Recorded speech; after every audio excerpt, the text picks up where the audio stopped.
Meus irmãos, voltamos depois das campainhas chamando. Essas são as dificuldades da gravação assim mais amadora, né? Bate campainha, alguém chama, escuta um barulho, mas o importante é aprender a palavra de Deus. Nós falamos na aula passada, agora há pouco, uma aula pequenininha, sobre montes e montanhas da Bíblia. Nós vamos continuar falando sobre as montanhas de Naftali. Nessas montanhas da tribo de Naftali, ficavam 4 principais montes. Nessa cordilheira, nesse conjunto, essa cadeia montanhosa de Naftali, ficavam os montes Gilboa, Tabor, Carmelo e Cornos de Ratim. Essa região montanhosa é chamada região montanhosa de Naftali. Lá em João, versículo 20, versículo 7, fala sobre isso. É um aglomerado montanhoso ao norte de Israel, na região conhecida como Galileia, a Alta e a Baixa Galileia, né?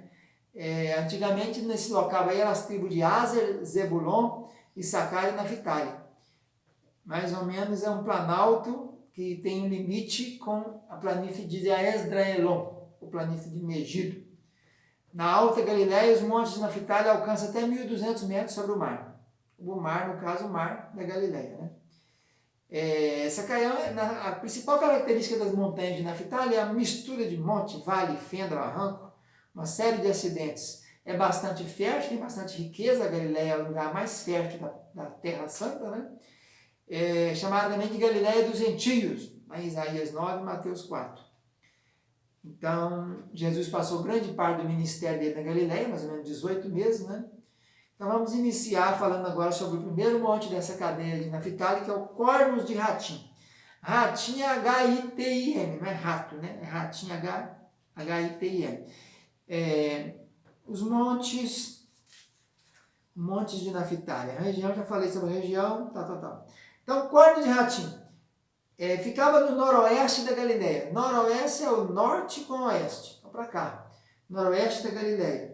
É mais ou menos até 180 metros de altura, é o máximo que tem esse monte aqui. Ele leva esse nome Cornos, chifres, porque tem uma montanhazinha assim, tem um vale que cabe mais ou menos umas 4, 5 pessoas, um vale, uma extensão não muito grande, e depois sobe de novo outro monte. Então, nesse movimento fica parece dois chifrinhos, daí o nome Cornos de Ratim. Não é mencionado na Bíblia, só fala que Mateus Jesus subiu o monte, Mateus 5:1, e Lucas fala no 6:16 que desceu do monte, parou na planície, numa campinazinha. Então não é citado o nome. Eu estive lá em 2011, nós estivemos nesse local, pastor Zé Manel, fundador do nosso Ministério Tabernáculo, e ele pregou nesse local. Nós ficamos lá num desses chifres do Ratim, H-Atim, vamos falar Atim, né? E ele ministrou para nós a palavra ali.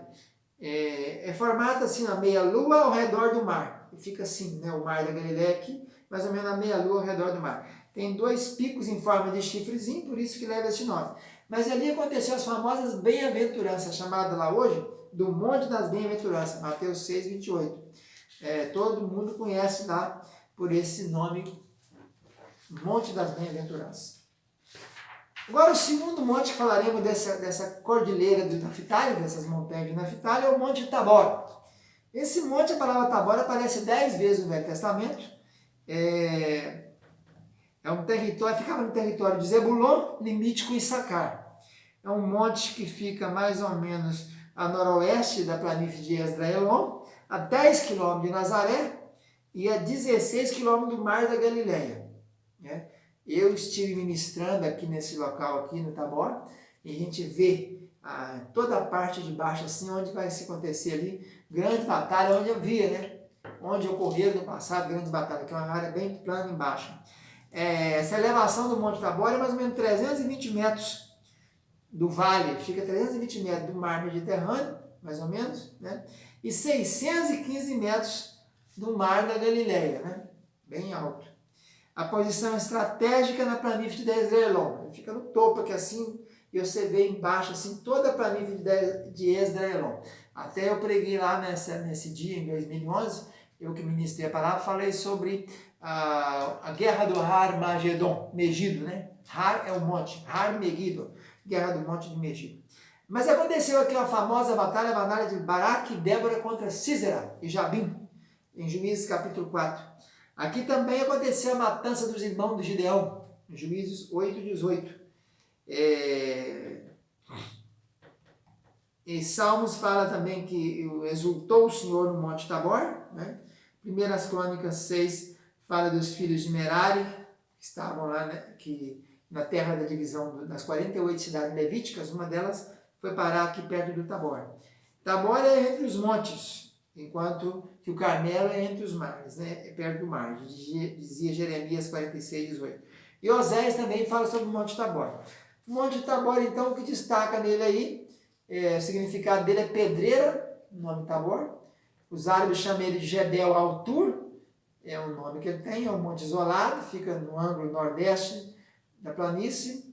Já falei tudo. O mais importante aconteceu aqui é a batalha de Baraque e Débora contra Císara e Jabim. Próximo monte da cordilheira do Naftali é o Monte Gilboa. Esse monte é famoso porque foi nesse monte que travou-se a última batalha dos filisteus contra Saul, e ali morreu Saul, Jonatas, Isvi e Malquissua. Só escapou o ex-Baal, chamado também de Isbosete, né? E também, coincidentemente, não sei como, escapou o general Abner, que deveria estar do lado do Saul na hora do aperto, e fugiu em vez de salvar o Saul, porque ele acabou ainda morrendo depois nas mãos de Joabe. É uma cordilheira de montanha no extremo sudeste da planície de Gisrael. Então fica tudo aqui perto da planície de Gisrael, né? Você tem do lado lá para cá o Carmelo, mais para o lado do mar, você tem o Tabor ali e tem o Gilboa aqui. 1 Samuel 28:4 conta que o acampamento de Saul foi instalado lá, derrota dele em 1 Samuel 31. A palavra Gilboa quer dizer fonte borbulhante, parece que tinha algumas fontes por ali. E 1 Crônica 10 também narra a mesma história, da morte de Saul, Jonatas e os filhos dele. Mais ou menos esse monte tinha 13 quilômetros por 9. 13 de comprimento, 9 de largura. O pico mais alto desse monte Gilboa tem 518 metros, mais ou menos. É uma constituição, ele é construído de rochas, também com uma boa quantidade de terra, por isso que planta-se algumas árvores por ali. Não tem muita vegetação mais árida, mais seca, um aspecto mais triste e sombrio. E agora falaremos sobre o último monte dessa cordilheira dos montanhas de Naftali, é o Monte Carmelo. O Monte Carmelo é muito conhecido e muito falado por causa daquela guerra do Elias contra os 450 profetas de Baal e 400 de Azerá. Não é isso? 450 com 400. A Azerá é a consorte de Baal, né? É segundo a mitologia dos cananeus. Esse monte é a pequena montanha ao sul da Judéia. A palavra Carmel, ela aparece 25 vezes no Velho Testamento. Significa vinha, significa jardim, campo fértil.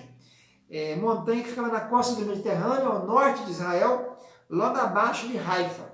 Haifa é uma cidade marítima que depois de Tel Aviv, lá em cima.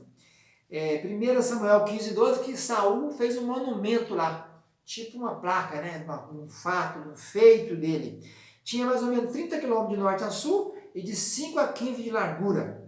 Limitava-se ao leste com Esdraelon. Então, a planície de Esdraelon, ele está para cá, fica aqui ao leste, o Carmelo, né? O Carmelo está aqui, o leste é para cá, é isso mesmo. E limitava-se também ao sul com a planície de Saron. Planície de Saron falaremos depois dela. O rio Quisson nasce nos pés dele e corre no sentido para o Jordão ali, não é isso? Elias, aconteceu que ele caiu lá, a Sunamita também, né? O Sunamita Eliseu passou lá, a Sunamita, ele foi encontrado lá no Carmelo.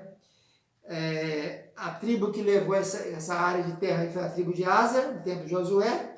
O rei Uzias, que era um homem que amava a agricultura, né? Reinou 52 anos, ele teve também muito cuidado com essas terras do Carmelo aí. O ar do cume é muito puro, muito suave, muito limpo, muito bom. Tem muitas cavernas e ao sul do Carmelo fica a cidade de Dotã. Dotã é aquela cidade onde eles venderam José do Egito e é onde também Eliseu foi recebido pelos exércitos da Síria. E ficou todo mundo sério e ele levou eles para Israel.